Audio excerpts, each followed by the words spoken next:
పశ్చిమాసియాల యుద్ధానికి end card పడింది. America Iran మధ్య శాంతి ఒప్పందం కుదిరిందని అమెరికా అధ్యక్షుడు ట్రంప్ మరొకసారి ప్రకటించారు. ఆ దేశంపై తమ నావికా దిగ్బంధనం ముగుస్తుందని వెల్లడించారు ఆయన. ఇక ఎలాంటి సుంకాలు లేకుండా హర్మూజ్ జల్సన్ తెరుచుకుంటుందని తెలిపారు. హర్మూజ్ ద్వారా ఆయిల్ రవాణా చేయాలని తన ట్రూత్ సోషల్ మీడియాలో పేర్కొన్నారు ట్రంప్. ఇక నౌకల ఇంజిన్లు స్టార్ట్ చేయాలని కోరారు ఆయన. అక్కడ టోల్ కూడా వసూలు చేయరని నొక్కి చెప్పారు. ఇరాన్ అణ్వాయుధాల అంశం మాత్రం ట్రంప్ ప్రస్తావించలేదు. అమెరికా ఇరాన్ మధ్య శాంతి ఒప్పందంపై పాకిస్తాన్ కీలక ప్రకటన చేసింది. ఈ నెల 19న స్విట్జర్లాండ్ లో ఒప్పందంపై సంతకాలు జరుగుతాయని పాక్ ప్రధాని ట్వీట్ చేశారు. అన్ని సైనిక చర్యలను నిలిపివేయడానికి రెండు దేశాలు అంగీకరించాయని పాక్ ప్రధాని షరీఫ్ తెలిపారు. ఇక మరోవైపు అమెరికా అధ్యక్షుడు ట్రంప్, పాక్ ప్రధాని షెహబాజ్ షరీఫ్ ఈ డీల్ విషయాన్ని ధృవీకరించిన తర్వాతే ఇరాన్ స్పందించింది. ఐఆర్జీసీ దళాలకు అనుబంధంగా పనిచేసే ఐఆర్ఐబి వార్తా సంస్థ తొలుత ఇరాన్ విజయంగా దీనిని అభివర్ణించింది. ఒప్పందానికి వచ్చే పరిస్థితి అమెరికాకు కల్పించినట్లు పేర్కొంది.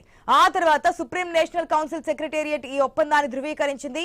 లెబనాన్ సహా ఇరాన్ మిత్ర సంస్థలపై అమెరికా శాశ్వతంగా సైనిక ఆపరేషన్లను నిలిపివేయడం, ఇరాన్ పోర్టులపై నౌకాదళ దిగ్బంధనాన్ని తక్షణమే తొలగించడం లాంటి వాటికి అంగీకరించినట్లుగా పేర్కొంది.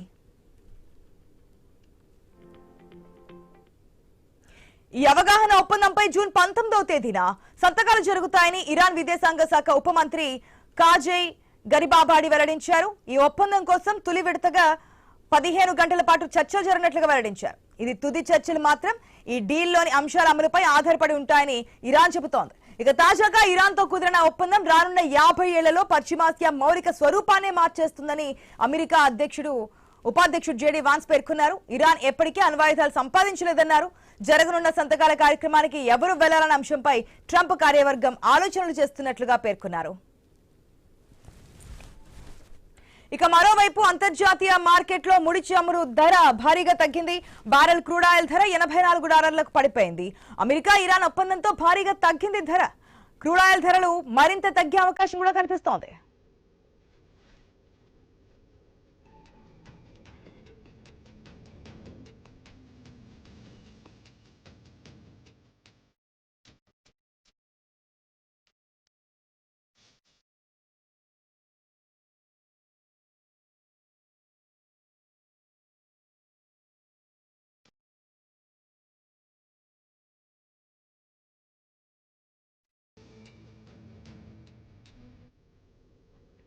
గత కొన్ని మాసాలుగా నష్టాల మాటే కానీ లాభాల బాట ఎరుగని స్టాక్ మార్కెట్ సోమవారం కలకలలాడింది.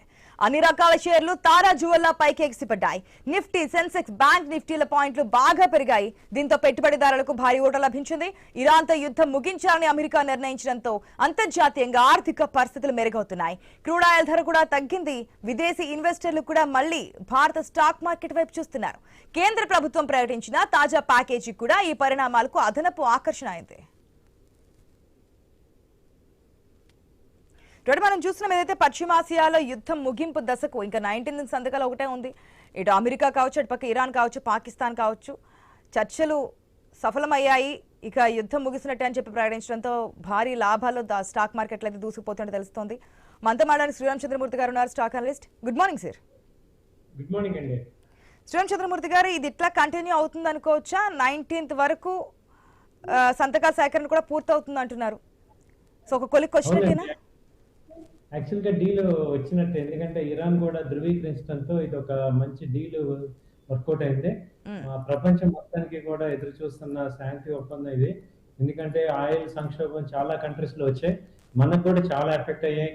కరెంట్ అకౌంట్ డెఫిసిట్ కూడా బాగా వచ్చింది. ఇప్పుడు కనుక ఈ డీల్ రాకపోతే ఇంకా చాలా బ్యాడ్ గా ఉండేది కంట్రీ కూడా. సో లక్కీగా ఇది బాగా మంచి డీల్ వర్కౌట్ అయింది. సో అందరికీ కూడా హ్యాపీ న్యూస్ ఇది. సో మన ఇండియన్ మార్కెట్లు కూడా కలకల్లాడుతున్నాయి. సెన్సెక్స్ వచ్చి 1000 పాయింట్స్ పెరిగి 76,700 దగ్గర నడుస్తుంది ఇప్పుడు. అలాగే ఎప్పటి నుంచి ఎదురు చూస్తుంది నిఫ్టీ కూడా 24,000 దగ్గరికి వస్తుంది. ఇప్పుడు ప్రెసెంట్ 300 పాయింట్స్ పెరిగింది. లాస్ట్ 3 days లోనే 1000 పాయింట్స్ దాకా ర్యాలీ వచ్చింది. సో ఈ డీల్ అనేది చాలా కంటిన్యూ అవుతుంది, పాజిటివ్. ఎందుకంటే ఎప్పటి నుంచి ఎదురు చూస్తున్న డీల్ ఇది. సో కాబట్టి ఇది చాలా తొందరగా ముందుకు రావడం అనేది మంచి పరిణామం.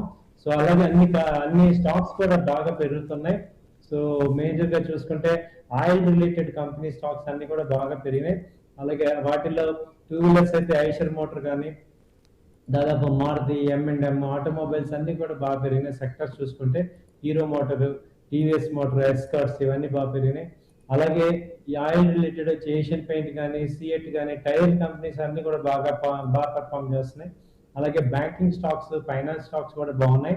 బ్యాంకింగ్ వచ్చి ఎస్బీఐ ఎప్పటి నుంచో 960 దాకా ఉంది, ఇప్పుడు 1020, ఇవాళ ఆల్రెడీ 1020 దాకా వచ్చింది. అలాగే axis bank, ICICI bank, HDFC bank, అలాగే ఇప్పుడు ఈ ఇండియన్ బ్యాంక్, ఈ ఇండస్ ఇండ్ బ్యాంక్, ఇవన్నీ కూడా, ఏ బ్యాంక్, ఇవన్నీ కూడా బాగా పర్ఫామ్ చేస్తున్నాయి.